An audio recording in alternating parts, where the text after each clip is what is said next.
Bismillah. Bismillah. Innal hamdalillah nahmaduhu wa nasta'inuhu wa nastaghfiruh wa na'udzu billahi min shururi anfusina wa min sayyiati a'malina. May yahdihillahu fala mudilla lahu wa may yudlil fala hadiya lahu. Asyhadu an la ilaha illallah wahdahu la syarika lahu wa asyhadu anna Muhammadan abduhu wa rasuluh. Amma ba'd.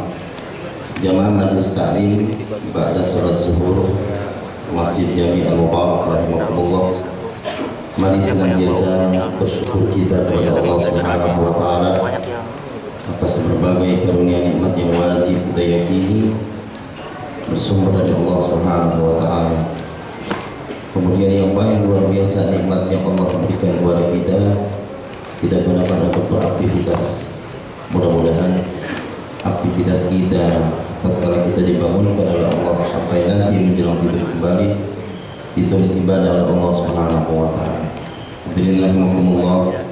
Kemudian senantiasa pula bersalawat kita kepada Rasulullah Nabi besar Muhammad sallallahu alaihi wasallam. Hadirin, kita lanjutkan hadis berikutnya, masih kitab At-Taharah.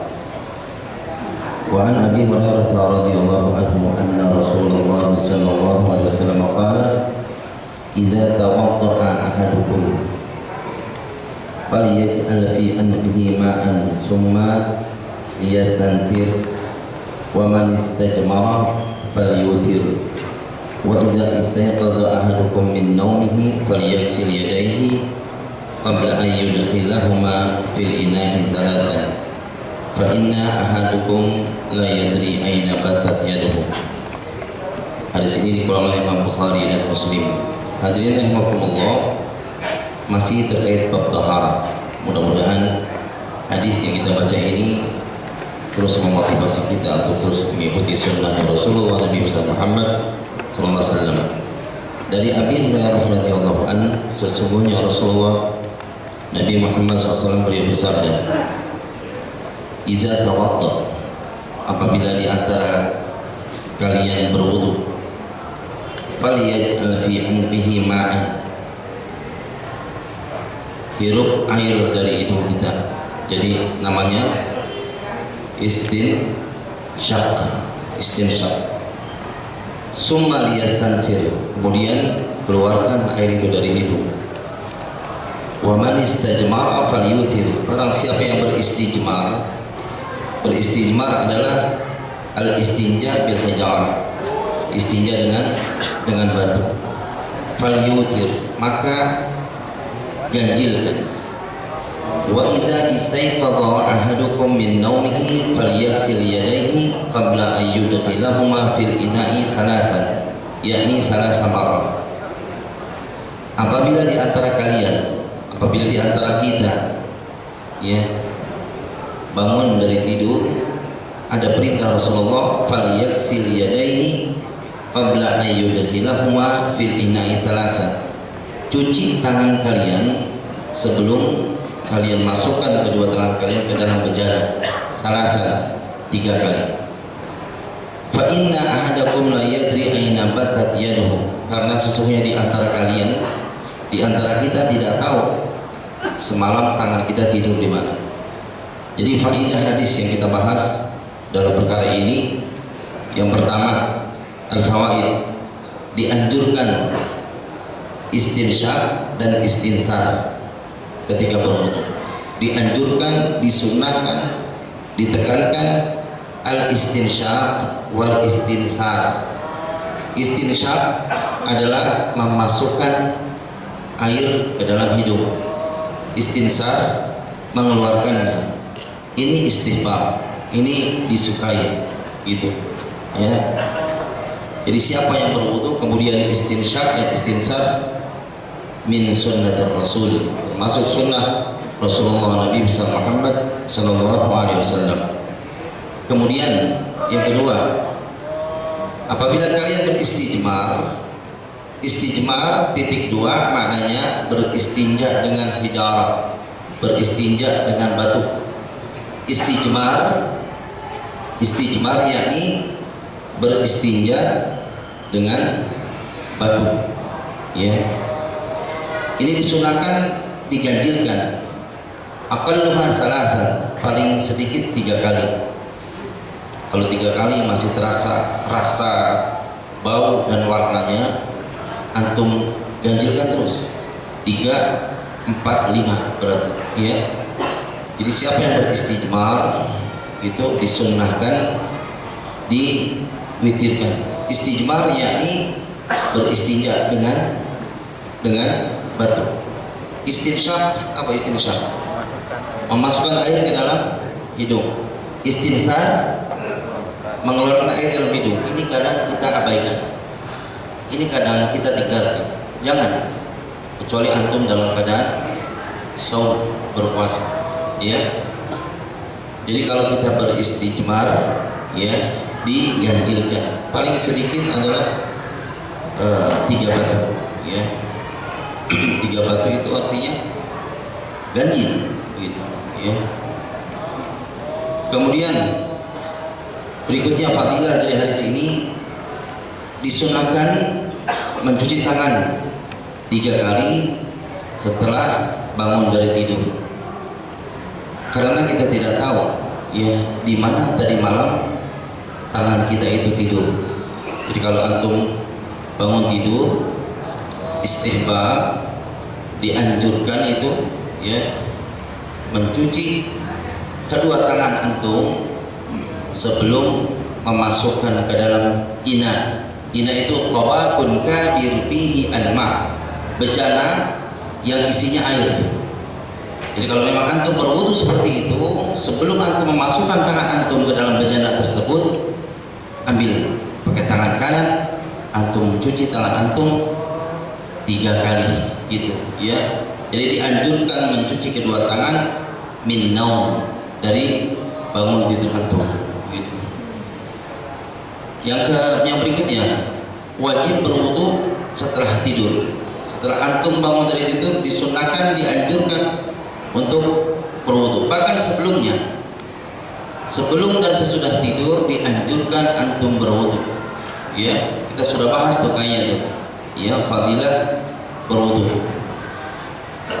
Jadi termasuk disyariatkan ya berwudu sebelum dan setelah tidur ya. Bahkan larangan keras antum memasukkan ya kedua tangan antum ke dalam bejana, karena kita tidak tahu ya semalam tangan kita tidur di mana.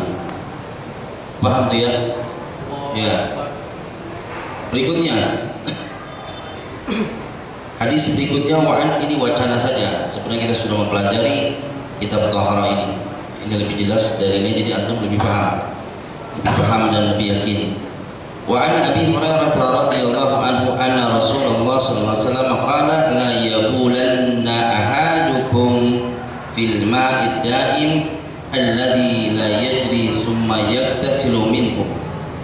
Ini berikutnya ya, atau aja atau di situ ya.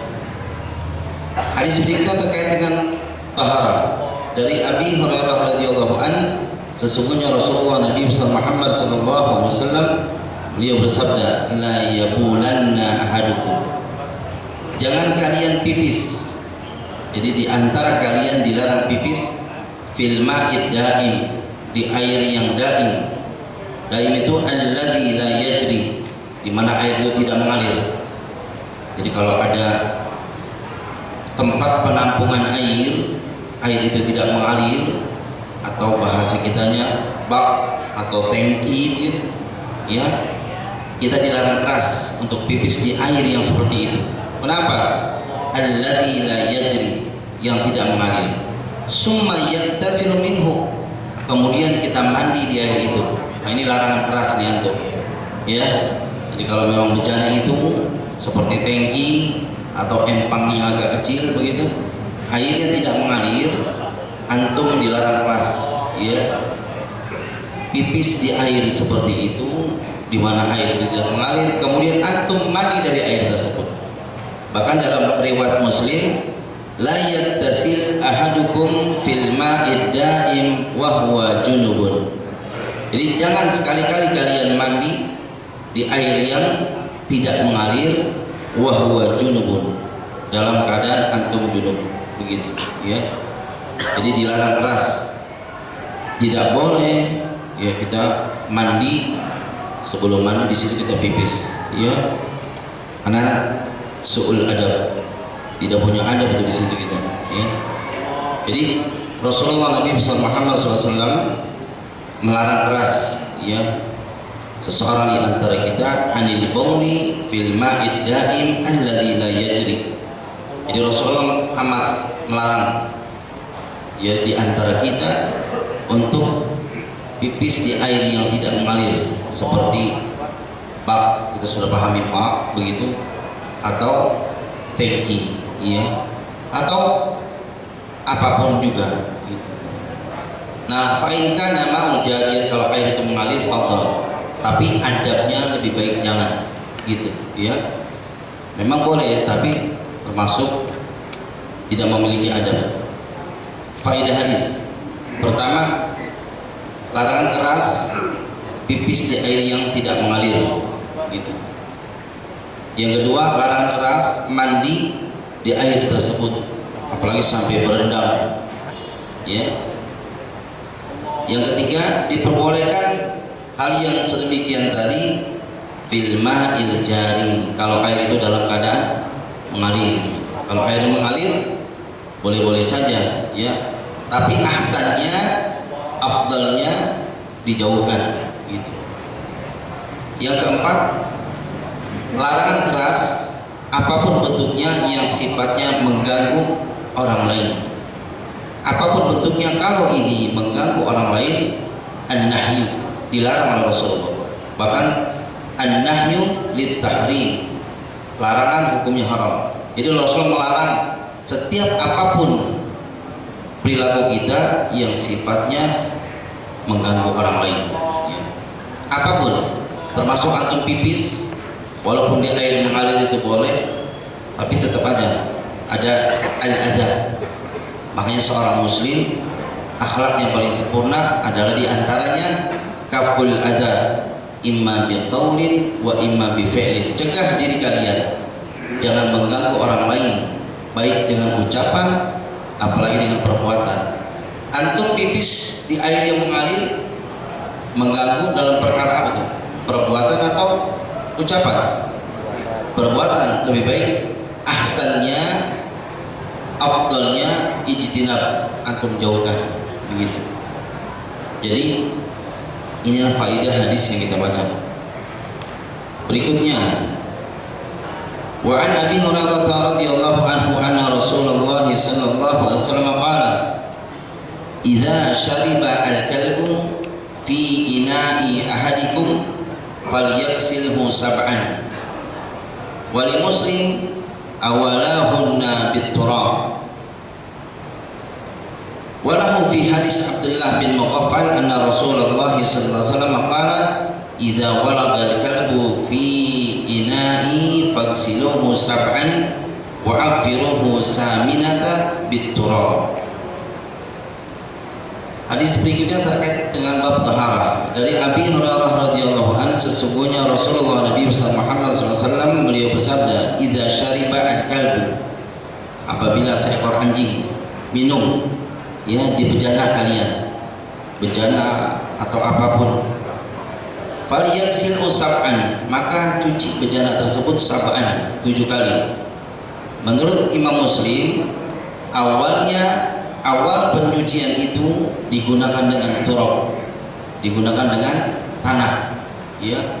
Jadi antum apabila bejana antum ya dijilat atau air tersebut diminum oleh seekor anjing, sunnahnya antum bersihkan 7 kali ya, 7 kali. Bahkan menurut Imam Muslim itu dicuci 7 kali, wa'afiruhu saminah, dilumurkan dengan tanah bilangan yang ke-7. Jadi sunnahnya kalau antum punya apapun tersentuh sama hidung atau dijilat sama seekor anjing, sunnahnya dicuci 7 kali ya, awalnya dengan tanah. Kalau menurut Imam Muslim 7 kali ya 7 kali, yang ke-8-nya dilumuri dengan tanah, begitu. Itu sunnahnya. Jadi tetap dicucinya 8 kali. Menurut Imam Bukhari awalnya dengan tanah. Kalau menurut Imam Muslim yang ke-8 dilumuri dengan tanah. Ini kalau keadaan kita tersentuh, bejana kita tersentuh oleh seekor anjing. Faedah hadis, tadlis bi najasa al-qalb. Jadi najis yang sumber dari anjing itu tadlis, maknanya mughalladhah, najis yang amat ya dijauhkan, tadlis. Jadi apabila seekor anjing memakan atau meminum bejana yang kita miliki, sunnahnya dicuci 8 kali. Awalnya dengan tanah, fadhal, silakan. Atau akhirnya ke-8 kali. Wajib dicuci. Ya, antum teknis yang pertama dengan tanah, silakan. Atau teknis yang terakhir dengan tanah, silakan. Wujub istimali turab marrah. Jadi disunnahkan menggunakan turab, tanah, sekali saja. Mau di awal fadhal ya, mau di akhir fadhal. Kilahuma sahih, dua-duanya benar gitu ya. Kemudian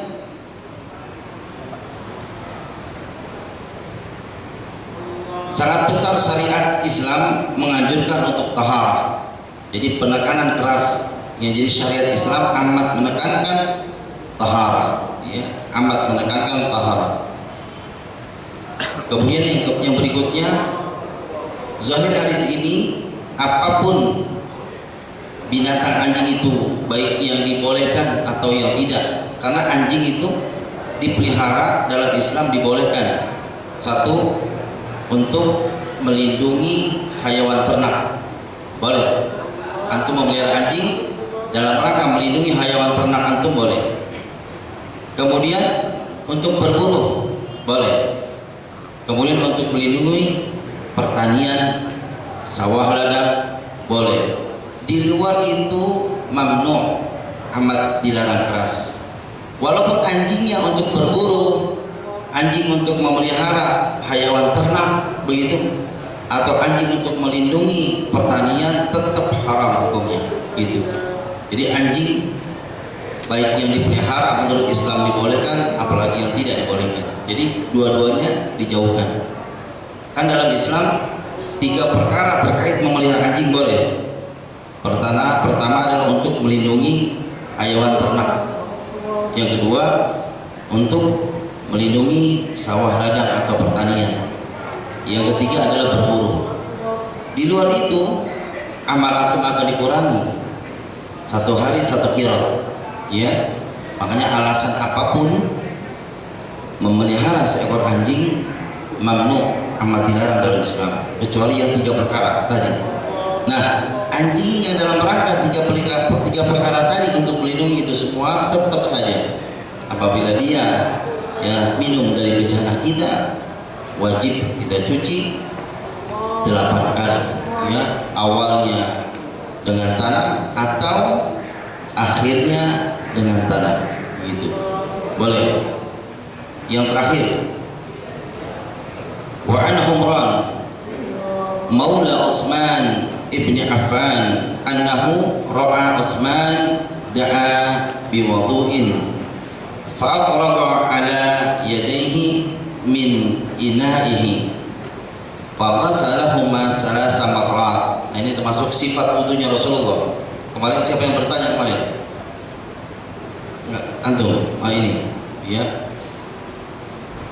Kemudian summa adkhala yaminahu fil wudu summa tamadmada wastanshaqa wastanthara summa ghasala wajhahu salasan wa yadayhi ila al-mirfaqaini salasan summa masaha bi ra'sihi summa ghasala kilta rijlaihi salasan summa qala ra'aitun nabiyya sallallahu alaihi wasallam tawadda'a nahwa wudu'i hadha wa qala man tawadda'a nahwa wudu'i hadha summa shalla rak'atain la yuhaddisu fihima nafsahu ghafarallahu lahu ma taqaddama min dhanbihi. Hadirin, ini di antara sifat wudunya Rasulullah Nabi Muhammad SAW yang sudah kita pahami. Insya Allah kita sudah paham. Ini mengulang saja, jadi kita bisa tahu ini hadisnya. Dari Humran. Humran ini adalah maula Utsman bin Affan, budaknya Utsman bin Affan radhiyallahu anhu. Annahu, sesungguhnya Humran melihat Utsman ya meminta bejana. Wadu tabakun fihi al-ma'. Jadi Utsman bin Affan ini meminta bejana yang isinya air.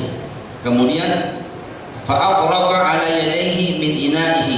Kemudian Humran ini menuangkan air dari bejana ke tangan Utsman bin Affan. Begitu. Jadi dituang begitu. Kemudian faqasalahuma salasa marrah. Jadi setelah Utsman ini tangannya diisi dengan air oleh Humran, begitu antum pahami, antum berilustrasi. Kemudian faqasalahuma salasa marrah, dicuci itu kedua tangannya 3 kali, telapak tangannya. Summa adkhalah yaminahu fil wudu. Nah, baru setelah Utsman bin Affan mencuci kedua telapak tangannya, Utsman bin Affan memasukkan tangan kanannya ke dalam bejana. Ya, summa ada tamat maghah. Apa tamat maghah? Berkumur-kumur. Tamat maghah, kumur-kumur. Dapat sudah 4. Istijmar, istinsyaq, istinthar, tamat maghah 4. Istilah Islam antum mesti paham. Akhi, istijmar apa istijmar? Antum?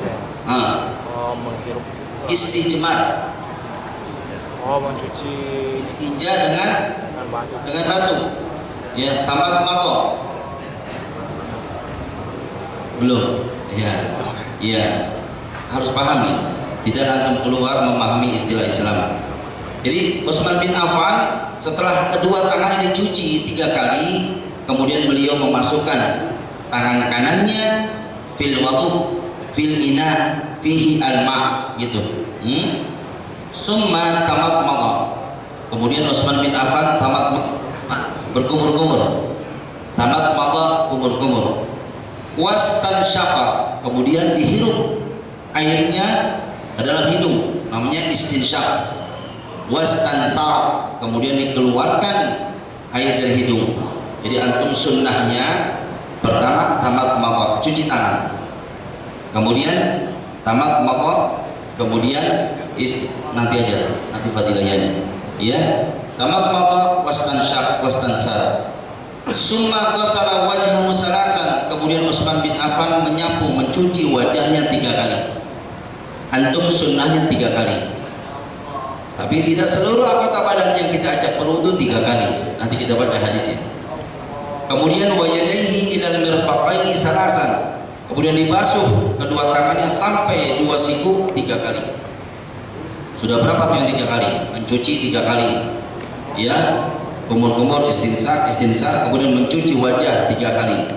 Kemudian mencuci, membasuh kedua tangan sampai siku 3 kali. Summa masaha bi ra'sihi. Nah, kemudian dibasuh seluruh kepalanya. Cuma sekali. Ya, nanti diajarkan di hadis berikutnya. Ya, antum saya min akbar ya kembali ke daurul ula, ada sunnah. Ini sekali. Jadi membasuh seluruh rambut kita hanya sekali. Summa ghasala, seluruhnya ghasala. Makanya antum tidak boleh berwudu begini saja. Air yang ngalir tangan antum atau kaki seperti ini aja. Enggak boleh. Harus digosala. Gosala kada afwan. Dibasuh. Bahkan tahlil sunnah selah-selahnya. Makanya termasuk sunnah berwudu tahlil. Ya. Kemudian summa ghasala kilta rijlaihi salasa. Kemudian beliau membasuh kedua kakinya 3 kali. Summa qala, kemudian Utsman Ibn Affan radhiyallahu anhu beliau berkata, ra'aitun nabiyya tawaddu nahwa wudu. Aku melihat Rasulullah SAW berwudu seperti wuduku. Berarti Humran melihat siapa Humran? Utsman. Utsman melihat siapa? Rasulullah. Ya, jadi nyambung. Ya, jadi sandarnya nyambung ke Rasulullah. Gitu. Nah, kemudian Utsman berkata, aku melihat Nabi Muhammad SAW berwudu seperti wuduku ini. Wa qala, dan Rasulullah bersabda, man tawadda nahwa wudu'i hadza summa shalla rak'atain la yuhaddisu fihima ghafarallahu lahu ma taqaddama min dhanbi. Subhanallah. Barang siapa yang berwudu seperti wuduku, kata Rasulullah, summa shalla rak'atain, kemudian salat 2 rakaat, akan diampuni dosanya yang telah lalu. Makanya kita sudah pernah bahas, belum di sini. Doa itu ada 2 doa. Doa masalah sama doa ibadah. Senjata kita berdoa, tapi doa itu ada 2 perkara. Ada doa masalah. Doa masalah ya Rabbi ya Rabbi Rabbana. Hakaza. Doa masalah yakni da'watul insan ila Rabbi azza wa jalla fi jalbil manafi wa daf'il mudar. Doa masalah maknanya seruan manusia kepada Rabb agar kebaikan dekat, keburukan jauh. Itu permintaan kepada kita. Maknanya doa masalah. Ada doa ibadah. Apa itu doa ibadah? Tegaknya ibadah yang antum melaksanakan menjadi doa, termasuk berwudu. Antum berwudu tidak berdoa. Berwudu sempurna, menjaga yang sunnah, menjaga yang wajib, kemudian tertib, kharajat khotoyahu min a'dha'il jasad. Itu akan mengeluarkan kesalahan dari anggota jasad antum yang antum ajak berwudu. Salat tadi itu doa ibadah. Pokoknya doa ibadah, tegaknya ibadah yang antum laksanakan itu menjadi doa di sisi Allah Subhanahu wa taala. Makanya orang yang beraktivitas terkait dengan ibadah itu menjadi doa baginya gitu. Nah, hadirin, siapapun hamba Allah salat seperti berwudu seperti wudunya Rasulullah, kemudian salat 2 rakaat tidak berhadas, ya akan diampuni dosanya oleh Allah Subhanahu wa taala yang telah lampau. Faedah hadis yang kita baca, pertama, disyariatkan mencuci kedua tangan 3 kali sebelum memasukkan ke dalam bejana.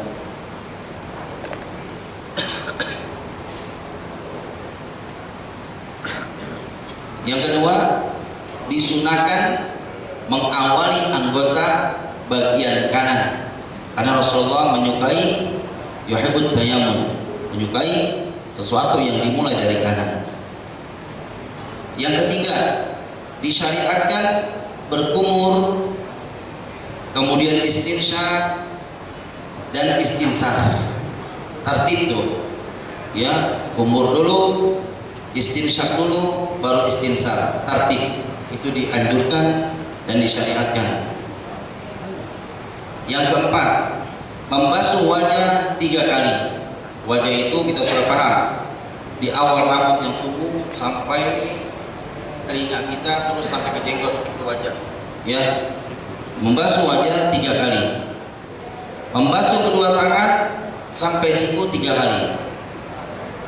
Membasuh seluruh kepala marratan wahidan, hanya sekali. Jadi caranya begitu, dari awal ke belakang, kembali lagi ke depan, begitu. Kemudian membasuh kedua kaki ma'al ka'bain, bersama dengan 2 mata kaki, salah sama 3 kali. Yang berikutnya, disunahkan ditekankan amat keras tertib, harus tertib, muwalah, maknanya berurutan min awal ila akhir, gitu. Yang berikutnya, inilah sifat wudunya Rasul. Berikutnya, dianjurkan sholat setelah berwudu. Itu orang yang sholat sebelum berwudu la tuqbal, tidak dikabul oleh Allah Subhanahu wa taala. Yang terakhir, fadilah wudu amat sempurna karena dapat menghapuskan kesalahan kita. Nah, cukup ya, kita dikejar waktu di ngajinya, jadi terburu-buru ya. Mudah-mudahan kita baca 1, 2, 3 hadis ya.